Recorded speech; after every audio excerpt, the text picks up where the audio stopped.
नमस्कार दोस्तों, self study वाला पर आप सभी का स्वागत है। हम कर रहे हैं यूपीपीसीएस मेंस के लिए GS fifth paper and six paper का कंप्लीट कोर्स। फिफ्थ पेपर की क्लास आपको मॉर्निंग में 10 AM मिलती है एंड सिक्स पेपर की आपको इवनिंग में 6 PM क्लास मिलती है।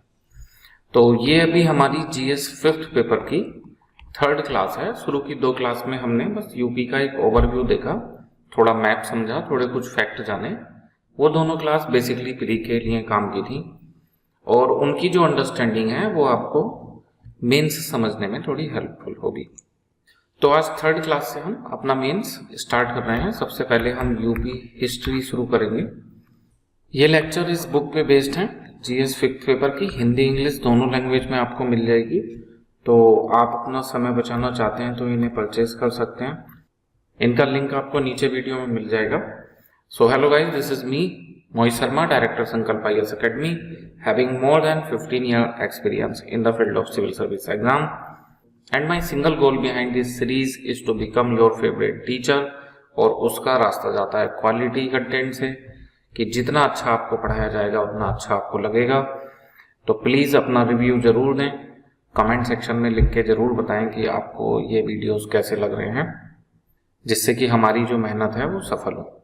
आपके अच्छे रिव्यूज़ मिलने से ही हमारी इस सीरीज़ को बनाने के पीछे की जो मेहनत है वो सफल हो पाएगी। तो चलिए शुरू करते हैं। ये बेसिक हमने देखा था उत्तर प्रदेश के बारे में। देखिए, तो यूपी की हिस्ट्री हमें पढ़नी है तो इंडिया की हिस्ट्री से जुड़ी हुई है ऑब्वियसली। तो आपको पहले इंडिया की हिस्ट्री की टाइमलाइन देखनी होगी। डन। हम इंडिया की हिस्ट्री को टाइमलाइन को देखेंगे और उसके साथ साथ यूपी में उस समय क्या क्या हो रहा था उसको हाईलाइट करेंगे और फिर वही सब हमें इसमें पढ़ना है कि यूपी में उस समय क्या क्या हो रहा था, है ना। देखिए, जैसे स्टोन एज की बात करते हैं। सबसे पहले भारत के इतिहास में क्या आता है? Stone age, paleolithic, mesolithic, neolithic sites. तो ये उत्तर प्रदेश में आपने देखा होगा, जो ये वाले इलाके हैं, बेलन नदी घाटी तो पड़ा होगा, है ना, यहाँ प्रयागराज, सोनभद्र, इस इलाके में तो पेलियोलिथिक साइट्स वहाँ से मिलती हैं। उसके बाद में यहाँ पे प्रतापगढ़ में मेसोलिथिक साइट, दमदमा, मेहदा, सराय नहर राय, इन सब के बारे में आपने पढ़ा होगा। बूरियल साइट्स है ना। तो उसी से हमारा कोर्स ऑफ स्टडी डिसाइड होगा कि हम क्या क्या पढ़ेंगे। तो पेलियोलिथिक में हम क्या पढ़ेंगे? बेलन नदी घाटी के बारे में पढ़ेंगे।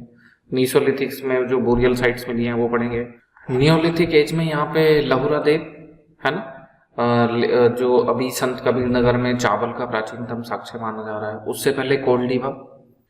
तो देखिए, जो पहली स्टेज है हंटर एंड फूड गैदरर, ये भी उत्तर प्रदेश में मिलती है। जो दूसरी स्टेज है semi permanent settlement and herders वाली स्टेज, ये भी उत्तर प्रदेश में मिलती है। इस समय की बूरियल साइट्स मिलती हैं। जो नियोलिथिक स्टेज है, food processing stage, herders, permanent settlement की स्टेज, तो लहुरा देव में, कोल्डीवा में ये भी मिलती है। तो ये हम यहाँ पे पढ़ेंगे। इसके बाद में आता है फिर Chalcolithic as and megalithic culture. तो ये यूपी में थोड़ा कम मिलता है। डन। फिर आता है इसके बाद में इंडस वैली सिविलाइजेशन। तो यहाँ यूपी में कम मिलेगा।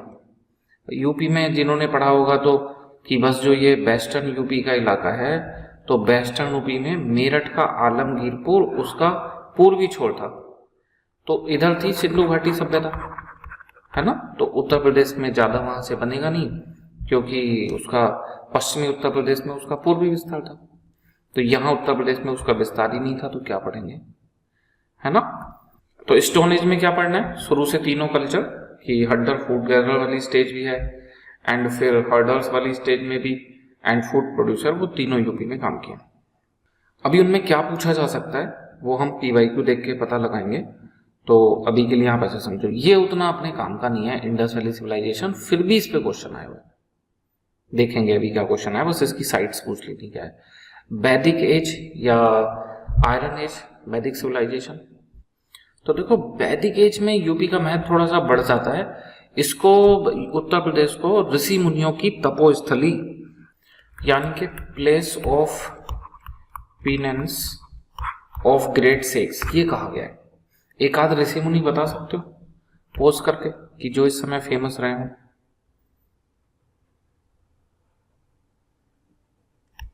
महर्षि दधीची का नाम सुना है? उन्होंने अपनी अस्थियां दान में दे दी थी इंद्र का वज्र बनाने के लिए। कहाँ पे दी थी? उत्तर प्रदेश के सीतापुर में। जगह का नाम है नैमिषारण्य। तो नैमिषारण्य में उत्तर प्रदेश के सीतापुर में उन्होंने ये दान दिया था। वहां पे उनका तीर्थ भी है ना। ऐसे वाल्मीकि है तो दंडकारण्य के इलाके में रहते थे, चित्रकूट से भी संबंधित हैं। तो वेदों की बहुत ऋचाएं यहाँ पे लिखी गई, महाभारत की रचना, वाल्मीकि रामायण की रचना, उन सबसे उत्तर प्रदेश संबंधित रहे। तो यहाँ पे उसका महत्व थोड़ा सा बढ़ जाता है। उत्तर प्रदेश का जो सबसे ज्यादा महत्व रहा है वो यहाँ पे रहा है महाजनपद पीरियड में। 16 महाजनपद थे। तो स्टोन एज, फिर उसके बाद इंडस वैली, फिर उसके बाद इंडस वैली सिविलाइजेशन, फिर उसके बाद वैदिक सिविलाइजेशन, फिर 16 महाजनपद। तो 16 महाजनपद में आपको पता होगा 8 महाजनपद उत्तर प्रदेश में थे। 16 में से 8 कहाँ कहाँ पे थे? देखो, तो सबसे पहले यहाँ महाजनपद पड़ेगा, वही जो मेरठ के आसपास वाला इलाका है, हस्तिनापुर वाला, है ना। कौन सा महाजनपद हो गया वहां पे? कुरु। फिर थोड़ा सा आगे चलेंगे तो बरेली वाले इलाके में पांचाल। फिर थोड़ा सा आगे चलेंगे तो अयोध्या वाले इलाके में कौशल। और थोड़ा सा आगे चलेंगे तो गोरखपुर वाले इलाके में जाके मिलेगा मल्ल। 4 महाजनपद हो गए। इन 4 के बाद में आप नीचे जाएंगे मथुरा वाले इलाके में, तो वहां कौन मिलेगा भाई? सूरसेन। फिर यहाँ जाएंगे बुंदेलखंड वाले इलाके में, यहाँ मिलेंगे चेदी। चेदी का पता होगा, शिशुपाल, श्री कृष्ण का फुफेरा भाई जिसकी गर्दन उन्होंने कट कर दी थी, है ना। तो यहाँ सूरसेन हो गया, फिर चेदी हो गया। फिर ये जो प्रयागराज वाला इलाका है, प्रयागराज वाले इलाके में थे वत्स। कैपिटल क्या थी इनकी? कौशाम्बी। और इसके बाद फिर वाराणसी वाले इलाके में क्या था? काशी। 8 महाजनपद थे, है ना। कुरु, पांचाल, फिर ये कौशल, मल्ल, सूरसेन, चेदी, वत्स और काशी। तो बहुत ज्यादा, बताओ 16 महाजनपद पूरे भारत में, उसमें से 8 उत्तर प्रदेश में। तो पॉलिटिकली बहुत ज्यादा स्ट्रॉन्ग था उत्तर प्रदेश, नंबर 1। महाजनपद पीरियड में और दूसरा काम क्या हुआ था? जैन धर्म और बौद्ध धर्म का उदय हुआ था। तो जैन धर्म बौद्ध धर्म दोनों में यूपी को foster mother, cradle of Buddhism and Jainism. बौद्ध धर्म का पालना भी बोल सकते हैं, जैन धर्म का पालना, और मदर भी बोल सकते हैं। जैसे देखो, बौद्ध धर्म की अगर बात करें तो सर्वाधिक उपदेश कहाँ दिए हैं? श्रावस्ती में, है ना। और यहाँ पे देखा होगा आपने सिद्धार्थ नगर, तो कपिलवस्तु का इलाका, उनके पिता वहां के प्रधान थे। एंड यहाँ वाराणसी, यहाँ पे पहला उपदेश दिया, है ना। तो इस इलाके में ये बुद्धिज्म की बहुत सी इवेंट ऐसे जुड़ी हुई हैं और बुद्धिज्म के लिए ये फेमस है। जैनिज्म की बात करें तो 24 में से 5 तीर्थंकर का तो अकेले जन्म अयोध्या में हुए, है ना। तो काफी तीर्थंकर है, मे बी 14-15 तीर्थंकर ऐसे मिलेंगे जिनका जन्म उत्तर प्रदेश में हुआ। तो यहां से क्वेश्चन जो है बनने के चांस काफी ज्यादा रहते हैं। जैनिज्म से भी क्वेश्चन आ सकता है, बुद्धिज्म से भी आ सकता है, और 16 महाजनपद से भी आ सकता है। एंशिएंट टाइम में ये सबसे महत्वपूर्ण एरा था उत्तर प्रदेश का। पॉलिटिकल काफी स्ट्रॉन्ग था और religious and social point of view से भी काफी स्ट्रॉन्ग है, and obviously economic point of view से भी, कि बड़े बड़े जो औद्योगिक नगरी थी तो वो यहाँ पे आती है। फिर आता है मौर्य पीरियड। देखे थे मौर्य पीरियड में क्या है? मौर्य पीरियड में जो शक्ति का केंद्र है भारत में, वो उत्तर प्रदेश से निकल के कहाँ चला जाता है? बिहार में। और ये आगे लंबे समय तक, लगभग 1000 साल तक शक्ति का केंद्र बिहार में बना रहेगा। डन। बिहार के चुनाव में इस मुद्दे को उठाया भी जा रहा है कि बिहार पहले शक्ति का केंद्र होता था और अब बिहार से सब लोगों को इधर उधर जॉब करने जाती है। तो यहाँ शक्ति का केंद्र क्या बन गया? पटना, यानी कि हम क्या बोल सकते हैं उसको? मगध, पाटलिपुत्र, है ना। वो शक्ति का केंद्र बना और मौर्य साम्राज्य की कैपिटल बना। तो उत्तर प्रदेश में हम इस समय क्या पढ़ेंगे? उत्तर प्रदेश की क्या भूमिका थी इसमें, और यहाँ जो शक्ति का केंद्र बना है मौर्य साम्राज्य का, उसका उत्तर प्रदेश पे क्या प्रभाव था, है ना। तो जो इस इतने बड़े साम्राज्य को रन करने के लिए बाहुबल की जरूरत थी, उसके लिए शक्ति कहाँ से प्राप्त होती थी? उत्तर प्रदेश। चूंकि यहाँ दोआब का रीजन था, गंगा यमुना दोआब फर्टाइल, जनसंख्या ज्यादा थी, तो यहाँ से सैनिक मिलते थे और उनका भोजन भी मिलता था। तो फूड एंड मैन सप्लाई दोनों यहाँ से होती थी। तो यहाँ पे यूपी का ये रोल हमें मिलेगा मॉडर्न पीरियड में। और बाकी उत्तरापथ उत्तर प्रदेश से होके जाता था, तो बड़े trade route and trade centre UP में थे। अच्छा, ये जो ऊपर रह गया 16 महाजनपद, इसमें एक और भी था। दो चीजें तो हमने देखी कि 16 महाजनपद पे क्वेश्चन आ सकता है एंड जैनिज्म बुद्धिज्म पे आ सकता है। तीसरा है अर्बनाइजेशन। यहाँ पे सेकंड अर्बनाइजेशन हुआ है। पहला अर्बनाइजेशन इंडस वैली सिविलाइजेशन में, दूसरा यहाँ। तो सेकंड अर्बनाइजेशन में उत्तर प्रदेश की क्या भूमिका थी? हम क्या कोशिश कर रहे हैं, इंडिया की टाइमलाइन देख रहे हैं और उसमें देख रहे हैं कि हमें यूपी में क्या क्या पढ़ना है। आज हम डिसाइड कर लेंगे और फिर एक कोई टॉपिक पढ़ के हम कल से इनको 1 बाय 1 पढ़ना शुरू कर देंगे। पहले समझ में तो आए कि यूपी की हिस्ट्री में पढ़ना क्या है। डन। तो सबसे पहले स्टोन एज है, उसमें क्या पढ़ना है हमने देख लिया। इंडस वैली सिविलाइजेशन में हमने देख लिया, वैदिक सिविलाइजेशन में देख लिया, 16 महाजनपद में देख लिया, मौर्य पीरियड में देख लिया। अब आता है पोस्ट मौर्य पीरियड। तो पोस्ट मौर्य पीरियड में अगर इंडिया की बात करें तो इंडिया के राजा हुए थे सुंग, कण्व, सातवाहन। ये तो इंडिया के रूलर हुए थे। इंडिया में कहीं कहीं, जैसे ये दोनों पाटलिपुत्रा में और ये इधर साउथ में है ना, नासिक के इलाके में, तो इनका यहाँ शासन चल रहा था। कुछ बाहर से आए थे, उनका क्रम भी पेपर में पूछ लिया जाता है प्री में। तो वो थे इंडो ग्रीक। इंडो ग्रीक के बाद में है फिर शक, फिर है पहलव और फिर कौन है, कुषाण। ये ऑर्डर है इनका, है। तो इसमें जो ये सुंग है, इनका थोड़ा सा है कि अयोध्या में एक धनदेव कोई राजा थे, उनका एक इंस्क्रिप्शन मिला है, अयोध्या इंस्क्रिप्शन। उन्होंने बताया पुष्यमित्र सुंग ने 2 अश्वमेध यज्ञ किए थे। हिंदू धर्म के एक तरह से पुनरुत्थान का काल है, जो यहाँ पे महाजनपद पीरियड में जैन धर्म बौद्ध धर्म का प्रभाव पड़ गया था। तो ये जो पोस्ट मौर्य पीरियड है, सुंग, कण्व, सातवाहन, ये तीनों ब्राह्मण वंश हैं, सुंग, कण्व, सातवाहन। तो हिंदू धर्म के उदय का काल है। संस्कृत भाषा के फिर से उदय का काल है। संस्कृत फिर से प्रमुख भाषा होने लगी। जो जैन धर्म बौद्ध धर्म के आने से पाली और प्राकृत के प्रमुख भाषा होने लगी थी, तो उनकी जगह फिर संस्कृत ने ले ली। इतनी ज्यादा कि खुद जैन धर्म बौद्ध धर्म के साहित्य भी संस्कृत में होने लगे। इनके जो बाद के साहित्य हैं वो संस्कृत में लिखे गए। डन। तो एक तो ये पॉइंट ऑफ व्यू से हमें यूपी का देखना है। तो सुंग का थोड़ा सा रोल है यूपी में कि अयोध्या धनदेव में इनका वहां अयोध्या विलेज मिला है। बाकी ये जो बाहर से आने वाले हैं कुषाण, इनकी 2 कैपिटल थी। एक कैपिटल है तक्षशिला, दूसरी कैपिटल क्या है, मथुरा। उत्तर प्रदेश में मथुरा। और कुषाण को मथुरा में किस लिए जाना जाता है, वो भारत में मूर्तिकला की 3 शैलियां है ना। एक है गांधार शैली जो यहाँ पे है अफगानिस्तान, पाकिस्तान, ये वेस्टर्न इलाके में, और दूसरा है मथुरा शैली, और तीसरी अमरावती शैली। 3 स्टाइल की मूर्तियां मिलती हैं। जैसे मंदिर निर्माण की 3 शैली हैं, वैसे मूर्ति निर्माण की भी 3। तो ये मथुरा शैली बिल्ड हुई है। इट मीन्स ये आर्ट एंड कल्चर के हिसाब से काम का पीरियड है, post modern and pre Gupta period. Sanskrit ग्रंथों के हिसाब से देखें, लिटरेचर के हिसाब से तब भी काम का है, एंड मूर्तिकला के हिसाब से भी काम का है। डन। तो पोस्ट मॉडर्न में हमने क्या पढ़ना है देख लिया। उधर बाहर से आने वालों में कुषाण काम का है और इधर वालों में सुंग का थोड़ा सा देखेंगे, और बाकी लिटरेचर अब क्या हो रहा है और मूर्ति निर्माण क्या है उसको। फिर आता है गुप्ता पीरियड। ये यहाँ पे भी जो शक्ति का केंद्र है, ये सबकी कैपिटल क्या बननी है, पाटलिपुत्रा। कुछ कुछ बदली है, राजगृह, कभी वैशाली, फिर है ना, फाइनली इनकी कैपिटल क्या रही है, पाटलिपुत्रा।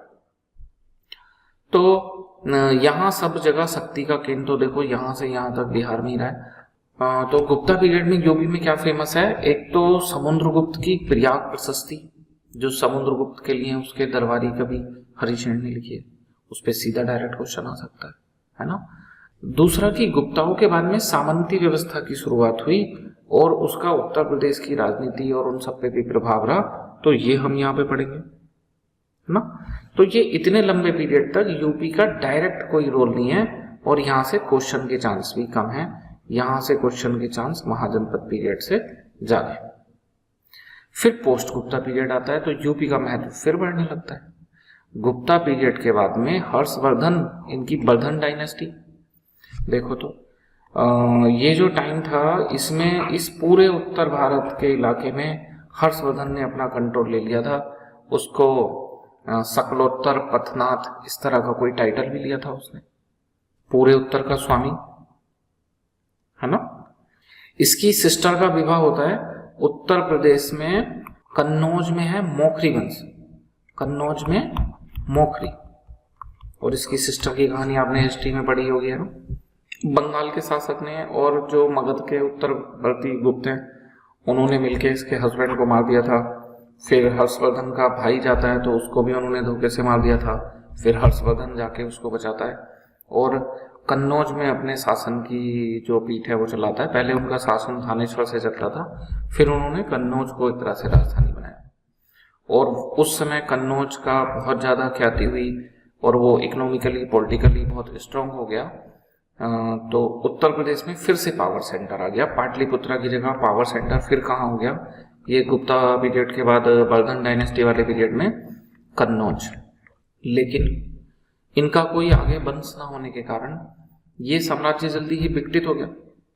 और फिर यहाँ पे कौन आए, अर्ली मिडिवल पीरियड में इनके जाने के बाद वर्धन के गुर्जर प्रतिहार, नॉर्थ इंडिया में कौन सी शक्ति आई, गुर्जर प्रतिहार। और गुर्जर प्रतिहारों का लगभग 250-300 साल तक यहाँ राष्ट्रकूटों से और बंगाल वाले पालों से, राष्ट्रकूटों से उत्तर प्रदेश या नॉर्थ इंडिया वाले गुर्जर प्रतिहारों का कन्नौज को लेकर संघर्ष हुआ।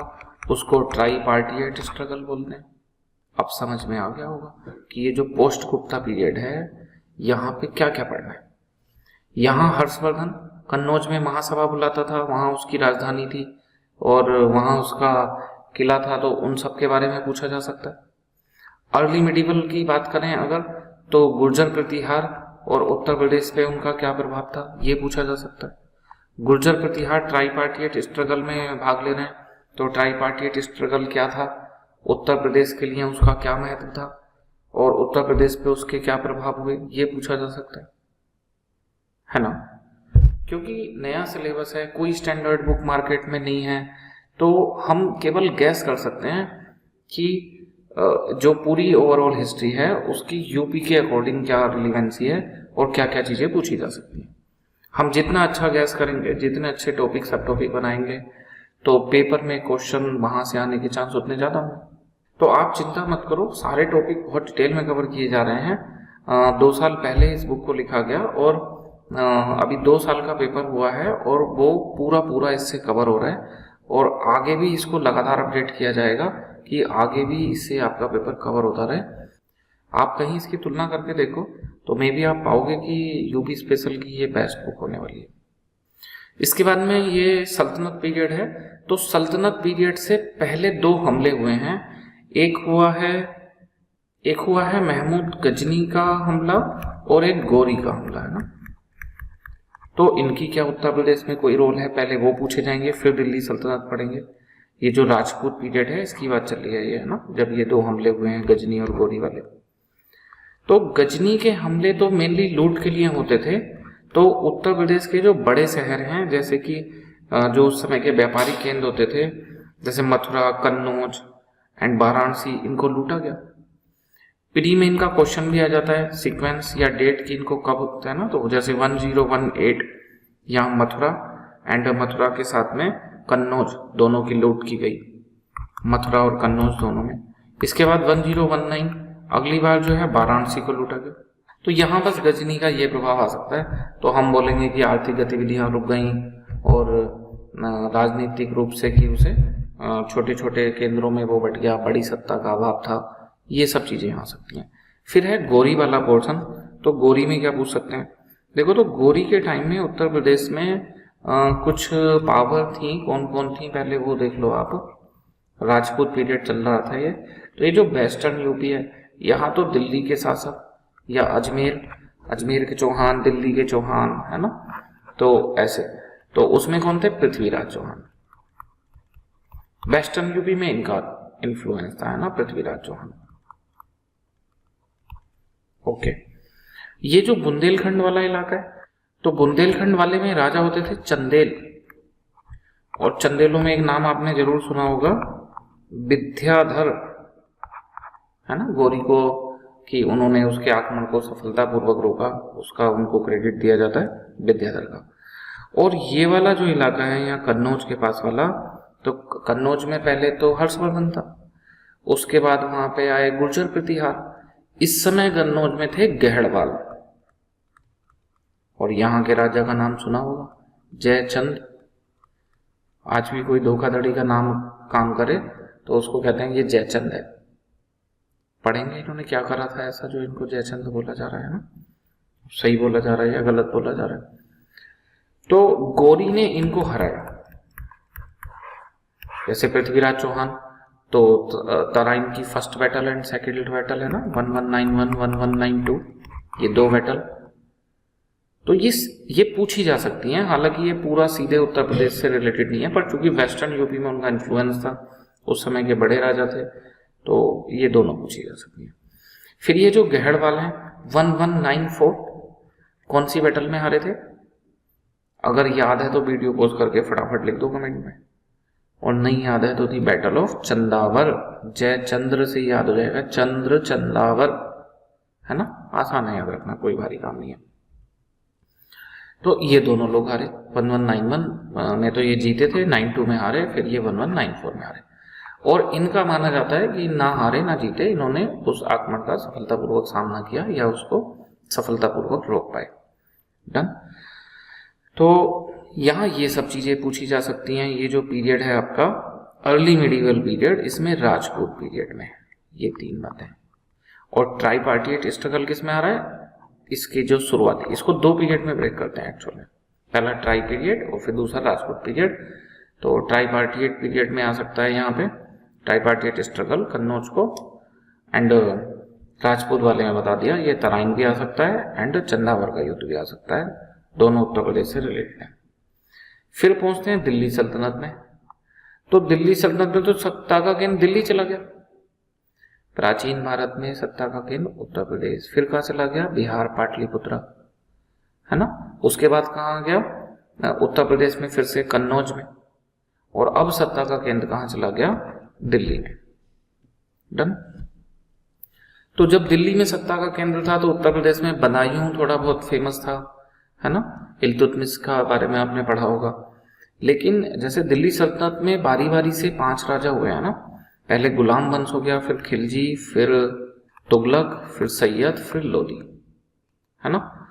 तो ये जो लोदी हुए हैं लास्ट में, इनमें सिकंदर, उसने कौन सा सिकंदर लोदी ने शहर बनाया? आगरा, और अपनी राजधानी कहाँ ले गया? आगरा में। तो फिर से सत्ता का केंद्र उत्तर प्रदेश में आ गया दिल्ली सल्तनत के अंतिम समय में। और जब ये दिल्ली सल्तनत चल रही थी, ये तुगलक वंश चल रहा था, उस समय उत्तर प्रदेश में जौनपुर में सरकी वंश का स्थापना हुई। पूरब का सिराज बोला जाता है उसको, पढ़ने पढ़ाने इन सब चीजों के लिए फेमस था। तो दिल्ली सल्तनत का जो ओवरऑल पीरियड है उसमें हमने क्या फाइंड किया? या तो जौनपुर के सरकी वंश, और जो उनकी सरकी शैली है, अटाला मस्जिद ये सब बनाने की, आर्ट एंड कल्चर के पॉइंट ऑफ व्यू से, उस पे क्वेश्चन आएंगे।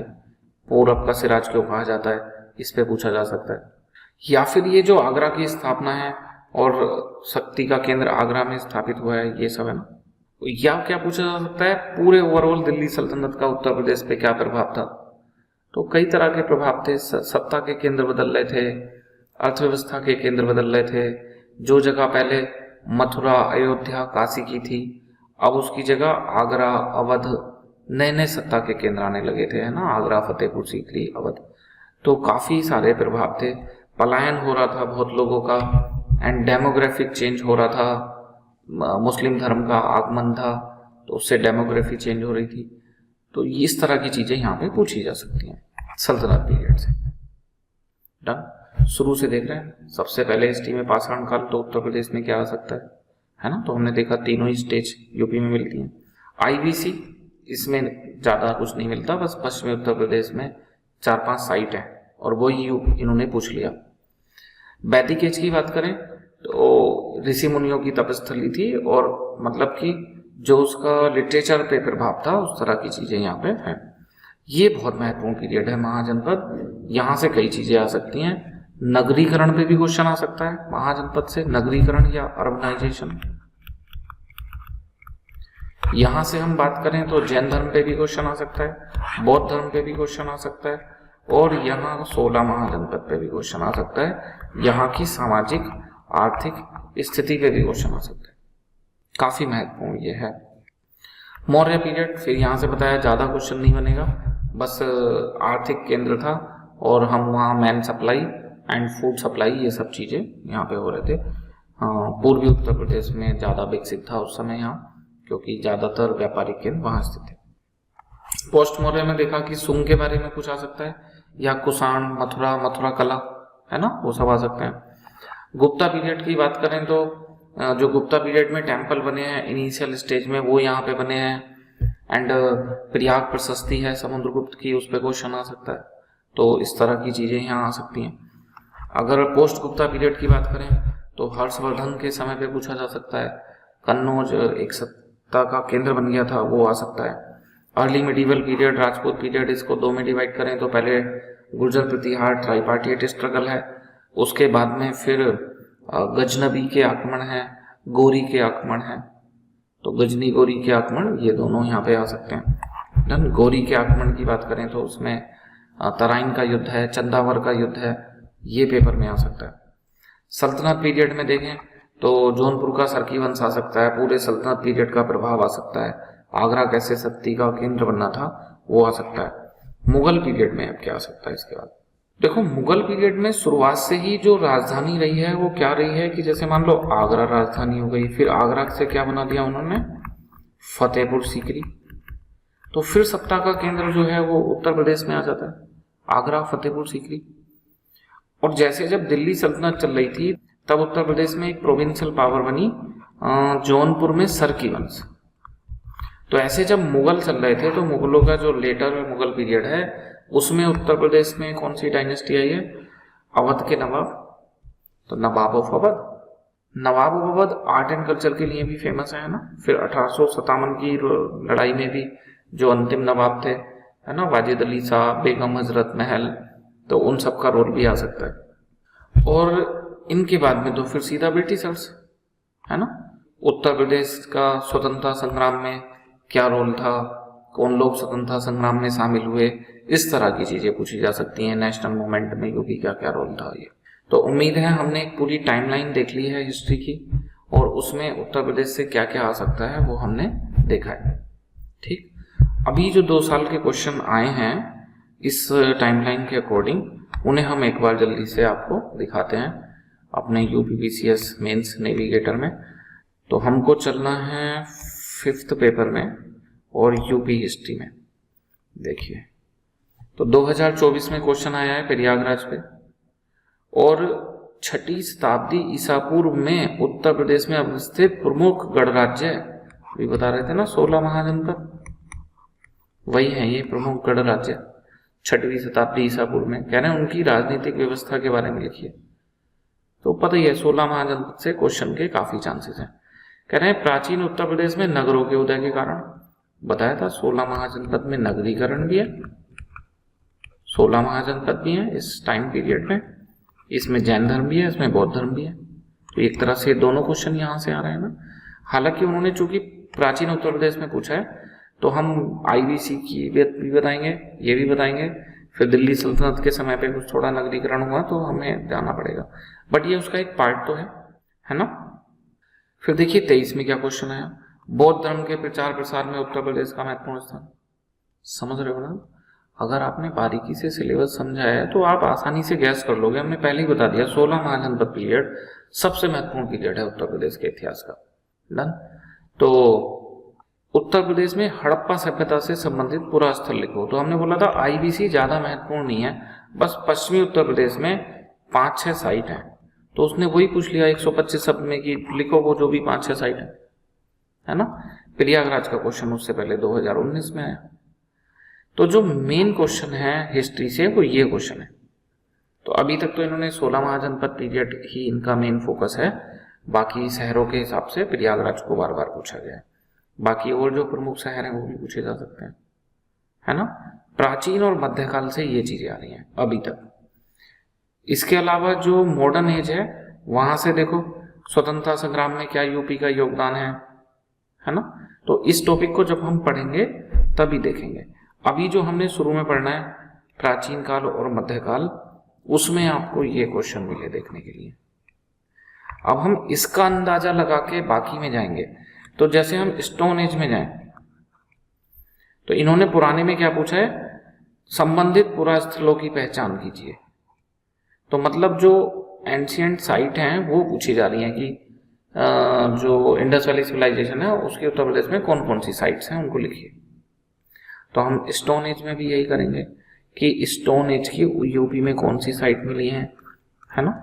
सबसे पहले जो पेलियोलिथिक साइट्स हैं तो उसमें आपको बताया बेलन नदी घाटी, चकिया, चंदौली जो भी मिलेंगे है ना वो देखेंगे। फिर मीसोलिथिक साइट में प्रतापगढ़ में महदहा, दमदमा, सराय, नाहरराय। फिर न्योलिथिक में, तो न्योलिथिक में बताया आपको कि लहुरादेव, संत कबीर नगर एंड गोल्डीवा। तो एक तो साइट हम पढ़ेंगे और दूसरा यहाँ की सामाजिक, आर्थिक, धार्मिक स्थिति क्या थी। इसका मतलब लोग कैसे रहते थे, कुटुंब में रहते थे, घर बना के रहते थे, आर्थिक गतिविधियां क्या थी, धर्म कैसा था, किसकी पूजा करते थे, क्यों पूजा करते थे, पूजा का उद्देश्य क्या होता था। तो स्टोन एज में बस इतना पढ़ना है, कौन सी साइट है और वो क्यों फेमस है और वहां की सामाजिक, आर्थिक, राजनीतिक स्थिति। तो हम ये कहां से पता चला कि हमें ये दो चीजें पढ़नी है, इस वाले क्वेश्चन से, है ना। कि एक हमने क्वेश्चन देखा और उसके हिसाब से हमने बाकी देखो, जैसे प्रयागराज का सांस्कृतिक महत्व पूछा है, यहाँ भी पूछा है, रिपीट क्वेश्चन हुआ है, तो उस हिसाब से बाकी चीजों का महत्व हमने देख लिया। डन। तो ये हमें पढ़ना है। इतिहास के स्रोत पे अभी तक कोई क्वेश्चन नहीं आया कि उत्तर प्रदेश के इतिहास की जानकारी क्या स्रोत है, लेकिन फर्स्ट पेपर में एंड यूपीएससी में इतिहास के स्रोत बहुत महत्वपूर्ण है, वहां से क्वेश्चन आते हैं, है ना। तो मोस्ट प्रोबेबल ऐसे होता है कि जो यूपीएससी कर रहा होता है, यूपीपीसीएस वैसा कुछ करने की कोशिश करता है। तो अगर वहां इतिहास के स्रोत पे बार बार क्वेश्चन आ रहे हैं, तो इन्होंने अभी 2 ही साल क्वेश्चन पूछे हैं, पूरी उम्मीद है कि ये भी सोर्स ऑफ हिस्ट्री पे क्वेश्चन पूछेंगे। और वो सोर्स ऑफ हिस्ट्री पे पूछेंगे तो चूंकि यूपी का पेपर है तो क्या पूछेंगे, यूपी की हिस्ट्री के क्या सोर्स है ना। तो एक टॉपिक हम शुरू में एक्स्ट्रा करेंगे, source of history of UP, और उसके बाद हम सीधा स्टोन एज पे चलेंगे। और स्टोन एज पे चलने के बाद जो ये हमारी पूरी लिस्ट थी 14 नंबर तक में, सबसे शुरू में आ गया स्टोन एज, और स्टोन एज से लेके पोस्ट इंडिपेंडेंस हिस्ट्री तक, ये 14 हम इसको 1 बाय 1 कंप्लीट। डन। लेकिन इन 14 से पहले हमें एक क्या पढ़ना पड़ेगा, source of history of Uttar Pradesh. यकीन मानो आप 2025 में यहां से क्वेश्चन आने के काफी चांसेस हैं। अभी तक कोई क्वेश्चन यहां से बना नहीं है ना, आगे यहाँ क्वेश्चन बन सकता है। तो देखो सोर्स ऑफ हिस्ट्री में क्या होता है, 2 ही तरह के सोर्स होते हैं, archaeological source and literary source, पुरातात्विक एंड साहित्यिक। तो पहले पुरातात्विक स्रोत पढ़ ले रहे हैं, उत्तर प्रदेश की जानकारी के क्या क्या पुरातात्विक स्रोत हैं। तो उसमें हम क्या क्या पढ़ेंगे कि आर्कियोलॉजिकल रिमेन्स एंड मॉन्यूमेंट्स क्या क्या है ना। कुछ चीजें, कुछ सिक्का, मकान, महल, इस तरह की चीज होंगी। दूसरा आर्कियोलॉजिकल सोर्स में क्या आते हैं, कुछ इंस्क्रिप्शन मिले होंगे पत्थर पे, दीवारों पे, चट्टानों पे, राजाओं ने कुछ लिखवाया होगा, है ना। तो ये सोर्स हमें देखने हैं शुरू में। तो सबसे पहले हम देखें आर्कियोलॉजिकल रिमेन्स या मॉन्यूमेंट्स। कुछ जमीन में गड़ा हुआ मिला है, हड्डी के अवशेष मिले हैं, कोई औजार मिला है, कुछ इस तरह की चीजें, है ना। तो देखो जब आप आगे पढ़ लोगे हिस्ट्री तो आपके लिए लिखना आसान रहेगा। देखिए जैसे प्री हिस्टोरिक स्केलेटन रिमेन्स मिले हैं, अभी बताया प्रतापगढ़ में, महदहा, दमदमा एंड सराय नाहरराय फेमस है, लिख दिया। बताओ इसमें क्या भारी बात है। फिर बुद्धिस्ट मॉन्यूमेंट मिले, भाई धमेक का स्तूप है जहां धम्मचक्र प्रवर्तन हुआ है, एंड कुशीनगर में महापरिनिर्वाण मंदिर है। तो इस तरह की चीजें हैं। फिर काशी में, अयोध्या में, मथुरा में जो हिंदू टेम्पल मिलते हैं, उनसे भी उस समय का क्या राजनीति और किस तरह की चीजें रही होंगी उनकी जानकारी मिलती है। फिर अर्ली मिडिवल मॉन्यूमेंट्स हैं, शुरुआत में जैसे हर्षवर्धन का फोर्ट है कन्नौज में। पूरी हिस्ट्री के लिख रहे हैं तो शुरू से लास्ट तक लिखेंगे। फिर जब दिल्ली सल्तनत मुगल पीरियड आता है तो इंडो इस्लामिक आर्किटेक्चर है, जैसे बताया फतेहपुर सीकरी एंड आगरा, यहाँ पे किले बनाए गए हैं ना। तो ये जो किले हैं, जो ये अस्थि पंजर अवशेष ये सब मिले हैं, जो स्तूप वगैरह मिले हैं, मंदिर मिले हैं, इन सब से हमें उस समय उत्तर प्रदेश की क्या सामाजिक, आर्थिक, धार्मिक स्थिति थी उसकी जानकारी मिलती है। स्रोत में आर्कियोलॉजिकल में पहला खत्म हो गया, आर्कियोलॉजिकल रिमेन्स एंड मॉन्यूमेंट्स। और आर्कियोलॉजिकल में क्या मिले हैं इसके बाद में, इंस्क्रिप्शन या अभिलेख, पत्थर पे, पहाड़ पे, लोहे पे कहीं कुछ लिखा हुआ मिला होगा। तो कौन कौन से इंस्क्रिप्शन है यहाँ मिले हैं, अशोक के बहुत सारे इंस्क्रिप्शन यहाँ से मिलते हैं, सारनाथ में इंस्क्रिप्शन है, प्रयागराज, कौशाम्बी में इंस्क्रिप्शन मिला है जिसमें कि एकमात्र रानी, मतलब रानी तो कहीं नहीं लेकिन उसमें एकमात्र रानी जिसका किसी पिलर पे उल्लेख है ना, कारूबाकी और उसके पुत्र तीबर, उनका वर्णन है कौशाम्बी में। ये प्रयागराज वाला जो स्तंभ है इसको भी कहते हैं कि कौशाम्बी से शिफ्ट करा गया है, पर वो बृहद है, और ये जो जिसपे रानी की चर्चा है वो लघु है। मेजर पिलर, माइनर पिलर, ये आपने पढ़े होंगे हिस्ट्री में पहले भी। जूनागढ़ वाला सीधे सीधे उत्तर प्रदेश से रिलेटेड नहीं है, ये तो गुजरात में है, बट इसमें उत्तर प्रदेश की जानकारी मिलती है उस समय की, है ना। तो आप चाहो तो इसे छोड़ भी सकते हो। अयोध्या इंस्क्रिप्शन धनदेव ने बनवाया है, वहां पे बताया था, पुष्यमित्र ने 2 अश्वमेध यज्ञ करे हैं। प्रयाग प्रशस्ति सीधे सीधे उत्तर प्रदेश में हो गई। भीतरी पिलर इंस्क्रिप्शन गाजीपुर, ये तो प्री में भी क्वेश्चन आता है, 2 चीजें पूछते हैं, एक भीतरी मंदिर कहाँ पे और एक भीतरी पिलर कहाँ पे, दोनों अलग अलग जगह है ना। पिलर जो है वो तो गाजीपुर में, और जो मंदिर है वो कानपुर में। ऐसे हो गया, पिलर तो इधर हो गया गाजीपुर में, और मंदिर यहाँ हो गया कानपुर में। याद रखने का तरीका भी बता दे रहे हैं। ललितपुर में दशावतार मंदिर है ना, ये ललितपुर अपना दशावतार मंदिर, तो मंदिर के पास मंदिर है, तो भीतरी मंदिर है तो कानपुर लगा देना। बोले हमें तो पता ही नहीं कानपुर का है, तो पहली और दूसरी क्लास दोबारा से कर लो एक बार। यूपी का मैप तो पता करना पड़ेगा जब यूपी स्पेशल पढ़ना है तो। 400 नंबर का है, कोई दूसरा सब्जेक्ट इतने नंबर का नहीं है। आप पॉलिटी, हिस्ट्री, ज्योग्राफी पढ़ते रहते हो, कितने नंबर की आती है मेंस में? 70 नंबर, 80 नंबर, 60 नंबर, 60, 70, 80 नंबर के सब्जेक्ट आ रहे हैं बड़े बड़े सब।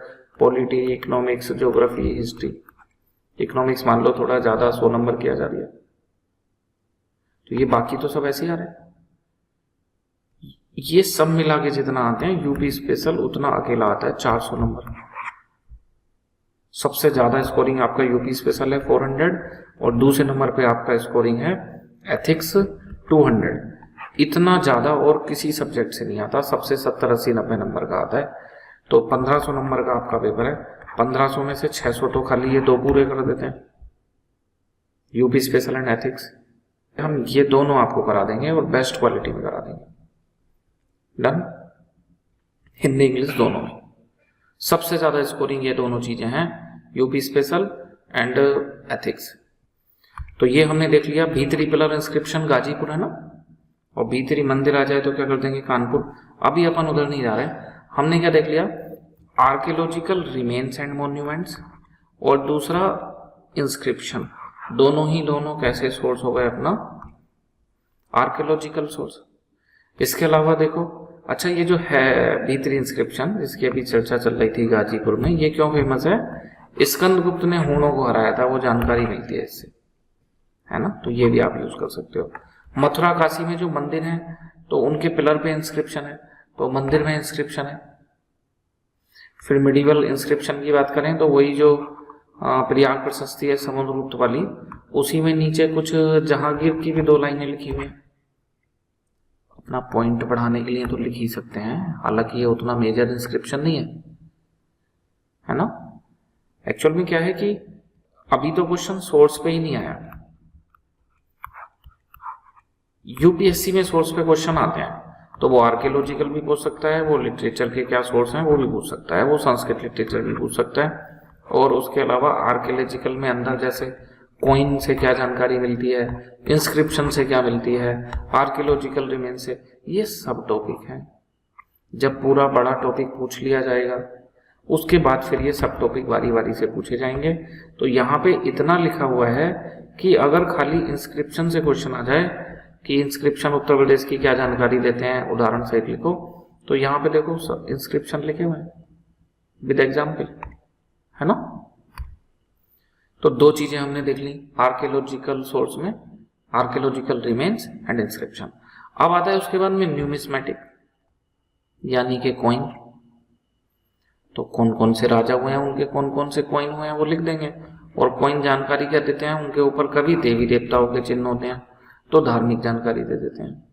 उन पे तिथि लिखी होती है कई बार तो राजाओं के काल की जानकारी दे देते हैं। उन पे लैंग्वेज लिखी होती है, भाषा की जानकारी दे देते हैं। उन पे कुछ चिन्ह होते हैं, वो उस समय के समाज को या समाज की प्रमुख विशेषताओं को दर्शा रहे होते हैं, है ना। राजा किस धर्म का अनुयायी था उसको दर्शा रहे होते हैं। तो सिक्के जानकारी का सोर्स देते हैं, किसके कौन कौन से सिक्के हुए हैं। तो सबसे पहले पंचमार्क कॉइन, जो मगध का उत्कर्ष का समय है वहां से चलने शुरू हुए हैं। इन पे 5 चिन्ह बने रहते थे, तो उन चिन्हों से उस समय की जानकारी मिलती है। डन। सिग्निफिकेंस देख लिया कि उस समय के जो अर्बन इकोनॉमिक ट्रेड एक्टिविटीज हैं उनको दर्शाते हैं। फिर बताया था कुषाण रूलर, तो कुषाणों के सिक्के मिले।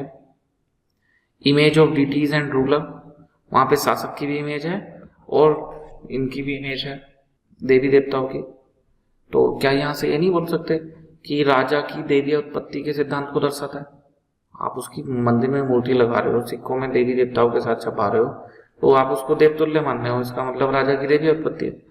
तो इस तरह से सिक्के जानकारी देते हैं। दूसरा ये उसके विस्तार की भी जानकारी देते हैं।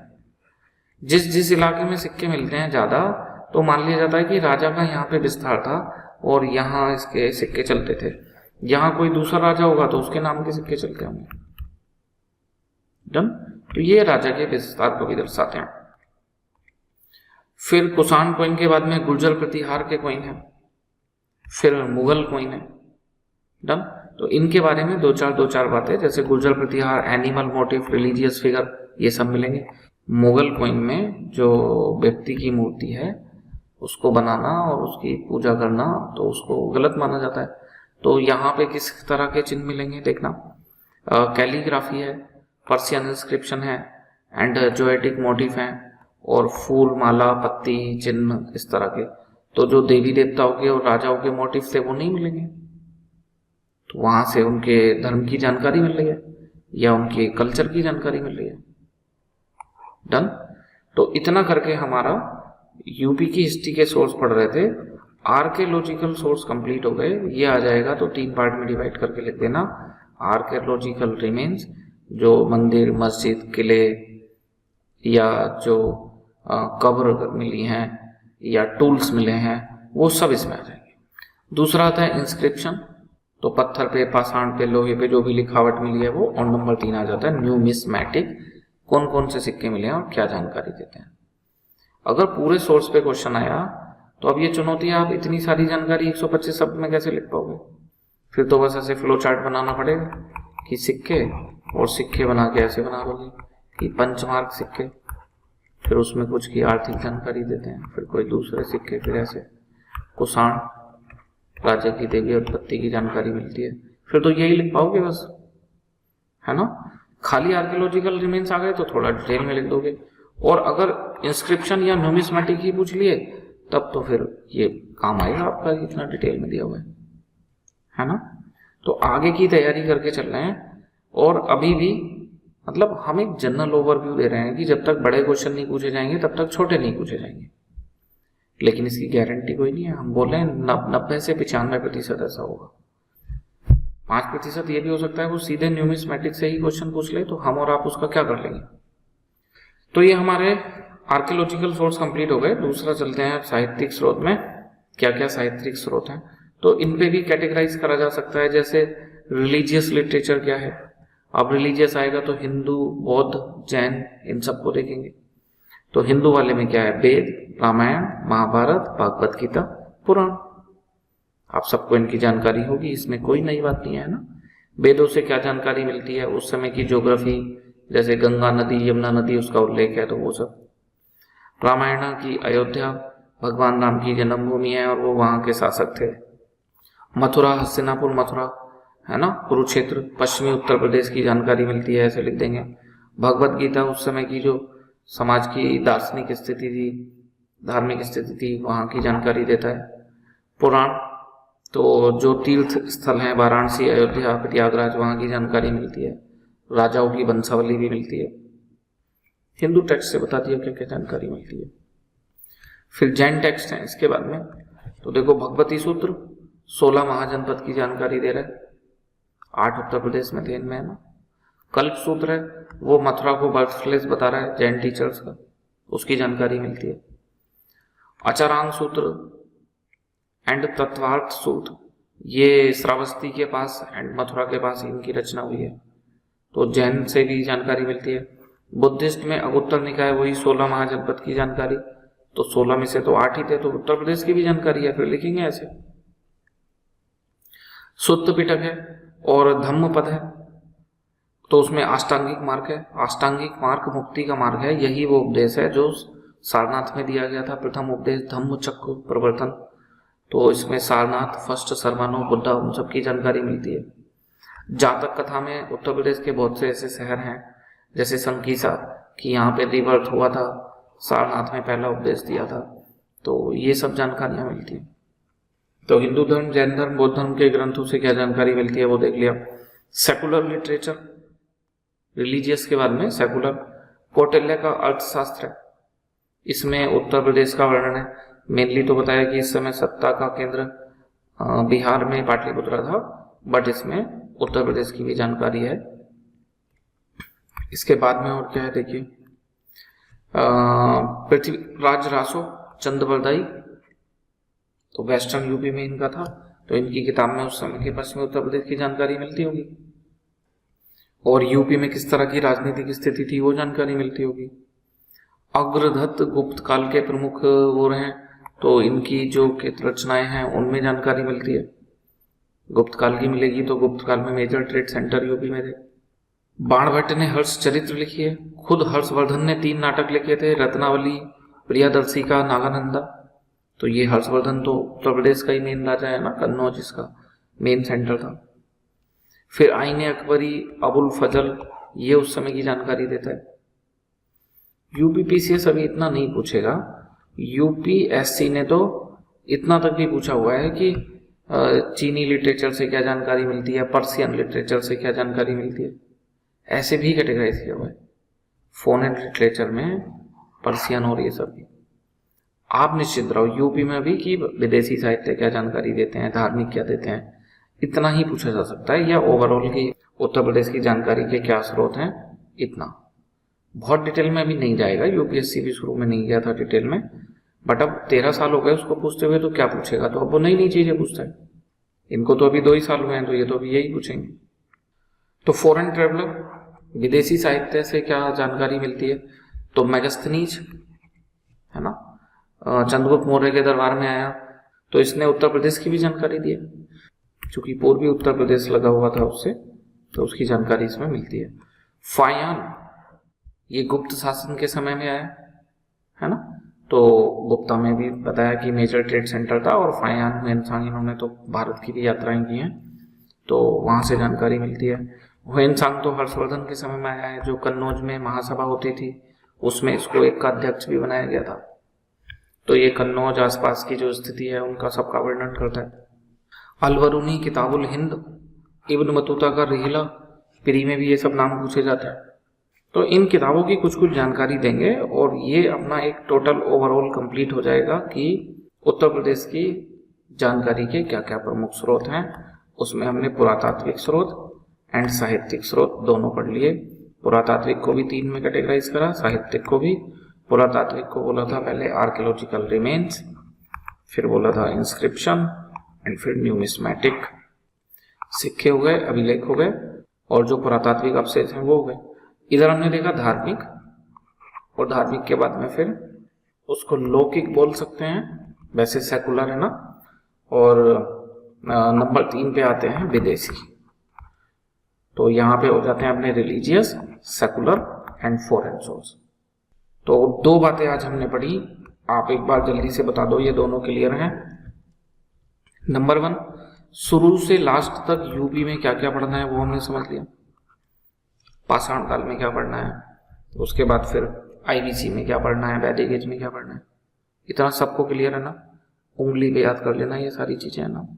बताया आपका नॉलेज तो किताबों से बढ़ जाएगा, टीचर से, क्लास से बढ़ जाएगा, लेकिन आपका कॉन्फिडेंस तभी बढ़ेगा जब आप एक सब्जेक्ट को बहुत एक पेज में कहीं लिख लोगे कि इसमें ये पढ़ा था मैंने, और उसको बार बार रिवाइज करोगे और आपको लगेगा ये तो सब मुझे आता है, फिर आपको लगेगा मेरा ये पूरा सब्जेक्ट पे होल्ड है, मुझे पूरी पॉलिटी आती है, मुझे पूरा यूपी स्पेशल आता है, यूपी की पूरी हिस्ट्री आती है, उससे आपका कॉन्फिडेंस बढ़ेगा।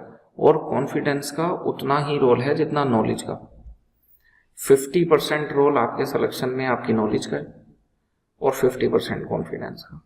अगर आपके पास नॉलेज नहीं है, कॉन्फिडेंस है, तब भी नंबर नहीं आएगा, और नॉलेज है और कॉन्फिडेंस नहीं है तब भी नंबर नहीं आएगा। तो दोनों चीज़ें ज़रूरी हैं। कैसे कॉन्फिडेंस बढ़ेगा ये हमने आपको बता दिया। अपने शेड्यूल को फॉलो करो और चीज़ों को ऐसे फिंगर टिप्स पे याद करना सीखो। छोटी छोटी सफलताओं से आपका कॉन्फिडेंस बढ़ता चला जाएगा। तो कल से हम स्टोन एज से पढ़ना शुरू करेंगे। ये वीडियो आपको कैसा लगा इसको कमेंट बॉक्स में ज़रूर बताइए। आज इस वीडियो में इतना ही। जय हिंद, जय भारत।